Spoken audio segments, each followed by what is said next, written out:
दोस्तों, आज का हमारा विषय रहेगा जाटों का इतिहास भाग 2। तो जिस तरह पिछली बार हमने काफ़ी सारी बातें की थी, तो आज और कुछ ऐसी बातें हैं जो कि आपके साथ शेयर करनी ज़रूरी हैं। सबसे पहले तो हम जब बात करते हैं आर्यों के साथ जाटों के जो एक सीधा संबंध है।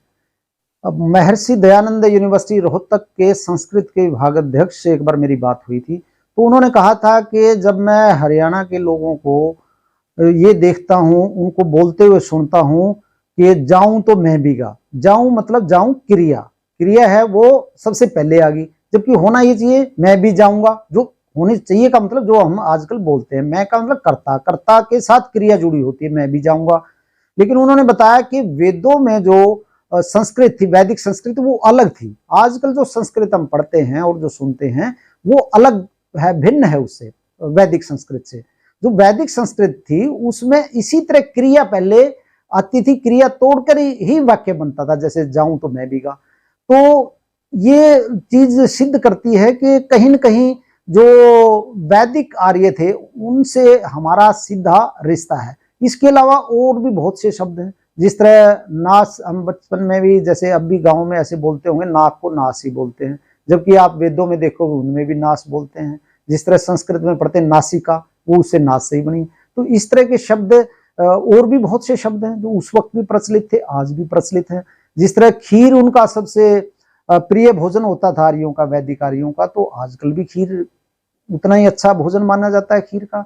और यहाँ खासकर क्योंकि वेदों की रचना सरस्वती के किनारे हुई थी, हरियाणा के क्षेत्र में हुई थी। जिस तरह ज्योतिसर जो कुरुक्षेत्र के पास है, वहाँ का गीता का उपदेश वहाँ पे भगवान श्री कृष्ण ने अर्जुन को दिया था। तो और भी जिस तरह उनका पशुपालन और खेती का काम था, वैसे ही जाटों का काम भी है।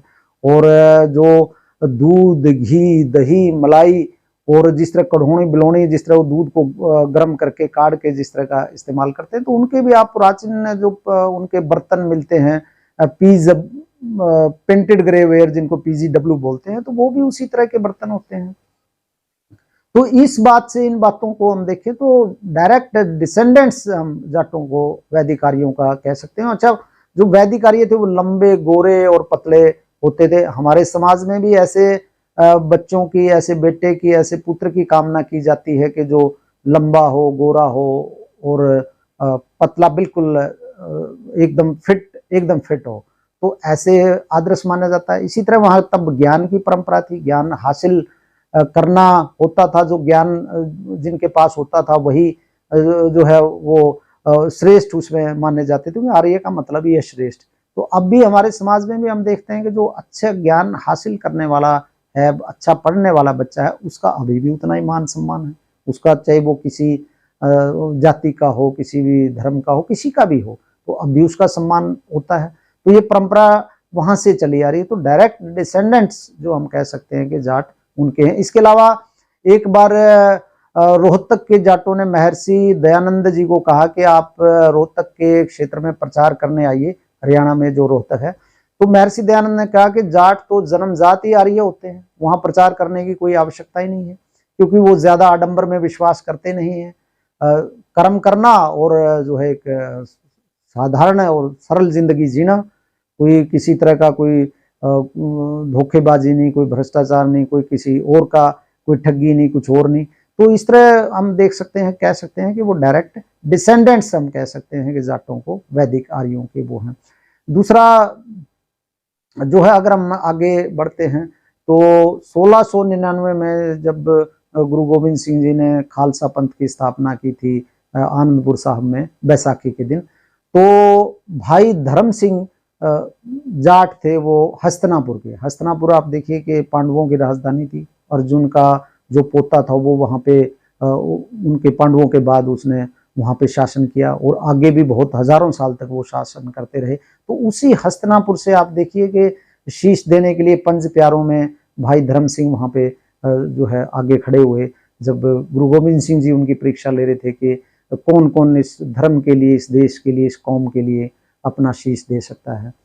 तो आगे भी उनकी 15वीं पीढ़ी अभी हस्तिनापुर में है। अभी कुछ 15वीं पीढ़ी आके ही कुछ वहाँ पे उनके जो घर था, उनका पुश्तैनी घर था भाई धर्म सिंह का, वहाँ पे गुरुद्वारा बनाया गया उनको रहने के लिए।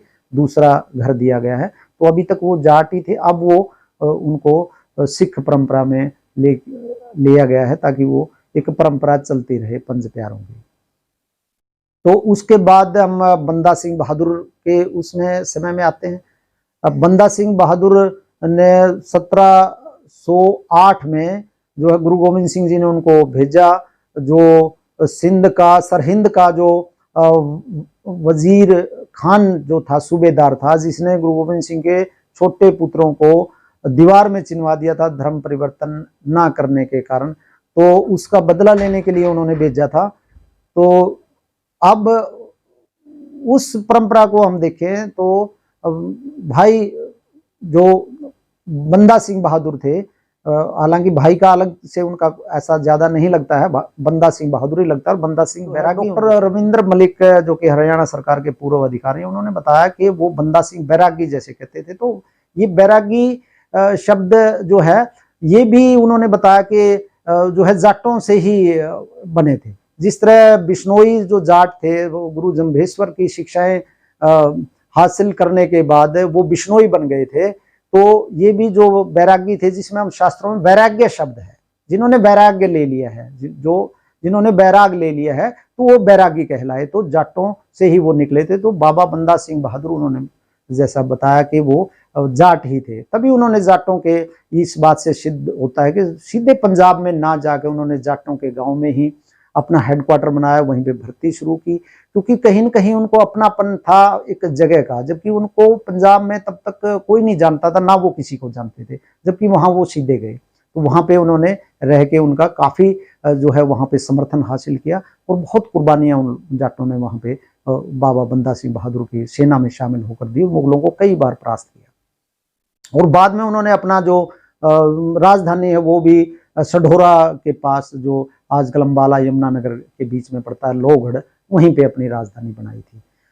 तो और जैसा कि सभी को पता है कि 1716 में फर्रुखसियर ने उनको पकड़ लिया था और धर्म परिवर्तन ना करने के कारण महरौली वाली जगह पे उनको जो है यातनाएं देकर मार दिया था। हालांकि फर्रुखसियर को भी उसके 2 मंत्रियों ने कुछ ही दिन बाद गला घोट के मार दिया था, महल से खींच के लेके बाहर आके मार दिया था उसको।